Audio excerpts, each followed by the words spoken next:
I am confused. Being philosophically consistent and being a very honest person, I'm sure you can tell me where God came from. And in addition, once you've told me where God comes from, please try to clarify how you can figure that a spiritual force can have an impact on a material universe to create it. I think that some years ago we already talked about that kind of thing in philosophical circles at any rate, by posing the question, if angels are made of spiritual matter and a pen is made of material matter and spiritual matter displaces no space, how many angels can dance on the tip of a pen? I have a sense of sort of reversal experience here, but please do, go ahead. You got 5 minutes. Now, I just want to know which question. That's all right. You may take the rest of the minutes. We're supposed to do one question at a time. Which one would you like?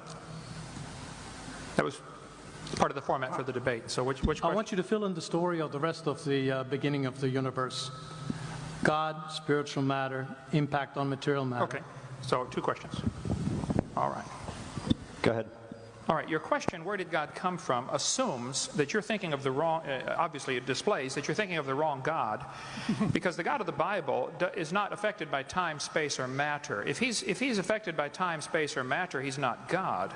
Time, space, and matter is what we call a continuum. All of them have to come into existence at the same instant, because if there were matter but no space, where would you put it? If there were matter and space but no time, when would you put it? You cannot have time, space, or matter independently. They have to come into existence simultaneously. The Bible answers that in 10 words. In the beginning, there's time. God created the heaven, there's space, and the earth, there's matter. So you have time, space, matter, created a trinity of trinities there. Just, time is past, present, future. Space has length, width, height. Matter has solid, liquid, gas. You have a trinity of trinities created instantaneously. And the God who created them has to be outside of them. If he's limited by time, he's not God. The guy who created this computer is not in the computer. He's not running around in there changing the numbers on the screen, okay?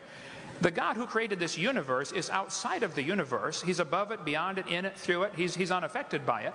So the concept that a spiritual force cannot have any effect on a material body, well then I guess you'd have to explain to me things like emotions and love and hatred and envy and jealousy and rationality.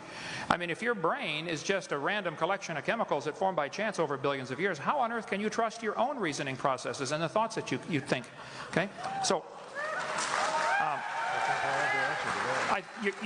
your question, where did God come from, is assuming a limited God. And that's your problem. The God that I worship is not limited by time, space, or matter. If I could fit the infinite God in my 3-pound brain, he would not be worth worshiping, that's for certain. So that's the God that I worship. Thank you.